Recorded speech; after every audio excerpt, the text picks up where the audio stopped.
လေအဲ့တော့ကျောင်းတိုင်းမှာရဟန်းခံမယ်ဆိုကြတဲ့ကကမ္မဝါစာဖတ်တဲ့ပုဂ္ဂိုလ်ကစွန့်ရင်တတိရှိရမယ်လေစာပေထဲမှာဆိုရင်ဖြတ်တေနာဘိက္ခုနာပฏิပရိနာဆိုတာတွေ့ကြရလူဖတ်တာမှမဟုတ်တာကမ္မဝါစာကိုလေမင်းဖတ်ကွာဆိုပြီးတော့တွေ့ကြရလူကိုဖတ်ခိုင်းလို့မရအောင်တိမ်တက်တဲ့ခါမှာရှင်မကန်ဆောင်နေပေါ့ရှင်မကန်ဆောင်တဲ့နေရာမှာဆိုလို့ရှင်ပါဠိတပည့်တော်တို့ဒုံလဘာတွေဆိုရင်ရှင်မပါဠိလိုဆရာတော်ဘုရားကြီးကပို့ချတဲ့ခါမှာတပည့်တော်တို့အတန်မပီတာတွေရှိရပေါ့ပီတဲ့ဟာတွေလည်းရှိရပေါ့အဲ့မှာတပည့်တော်သိချင်တာကပီလိုက်လို့တပည့်တော်တို့မပီလိုက်လို့ကံပြတ်တဲ့အရာတွေရှိသလားအဲ့ဒါတကယ်လို့ပီတာမှရမယ်ကံပြတ်မဲ့အရာတွေရှိလားသိချင်ပါတယ်ရှင်ဗျာရဟန်းခန္ဓာမှာကျတော့ထုံလုံးမနဲ့မဆိုင်တော့ကမ္မဝါစာဖတ်တဲ့ဆရာနဲ့ပဲဆိုင်တယ်လေရဟန်းလောင်းကသိဘာမှရွတ်ဖတ်တဲ့ဆရာမရှိဘူးကမ္မဝါစာဆရာကပဲဖတ်ရတာလေအဲ့တော့ကျောင်းတိုင်းမှာရဟန်းခံမယ်ဆိုကြတဲ့ကကမ္မဝါစာဖတ်တဲ့ပုဂ္ဂိုလ်ကစွန့်ရင်တတိရှိရမယ်လေစာပေထဲမှာဆိုရင်ဖြတ်တေနာဘိက္ခုနာပฏิပရိနာဆိုတာတွေ့ကြရလူဖတ်တာမှမဟုတ်တာကမ္မဝါစာကိုလေမင်းဖတ်ကွာဆိုပြီးတော့တွေ့ကြရလူကိုဖတ်ခိုင်းလို့မရအောင်ရဟန်းခံလုပ်ငန်းတစ်ခုကိုလုပ်မယ်ဆိုကြတဲ့ကဒီကမ္မဝါကိုဖတ်နိုင်တဲ့ပုဂ္ဂိုလ်ရှိရမယ်ကမ္မဝါရဲ့အဓိပ္ပာယ်ကိုသိနားလည်ပြီးတော့ထန်ကတိုင်းကြဖတ်နိုင်တဲ့ပုဂ္ဂိုလ်ရှိရမယ်မရှိရင်ဒီကံဆောင်လို့ကိုမရဘူးလေ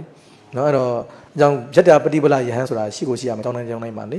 အဲ့တော့ဒါယဟန်ခံလို့ရှိရင်ယဟန်တော့နဲ့တော့မဆိုင်ဘူးကမ္မဝါစာဖတ်တဲ့ဆရာနဲ့ဆိုင်တယ်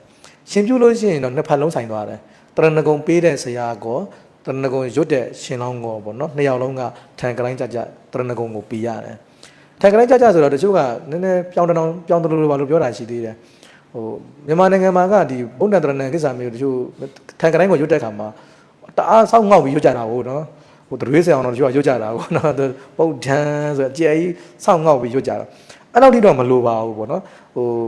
ဗုဒ္ဓမှာဓာဝအချိုက်အခရာကဓနိတလို့ခေါ်တယ်နည်းနည်းလေးပုံမှန်အတန်ထက်နည်းနည်းလေးပြင်းသွားတဲ့သဘောပဲဆိုတော့အမှန်ကသူ့ပင်ကိုယ်သဘောကအတန်ကပြင်းတဲ့အတန်ကပါပြီးသားပါဒါကိုထပ်ပြီးတော့ဆရာတော်တွေကပီအောင်ဆိုပြီးတော့ဆောင်းညွှတ်လိုက်တဲ့အခါမှာဘေးရလူတွေကြတော့ရည်စရာပုံနဲ့ဖြစ်သွားတာပေါ့နော်ဒါပြောင်ကြတော့မဟုတ်ပါဘူးဆရာတော်ကြီးတွေကပီတစေခြင်းလွန်းလို့သူက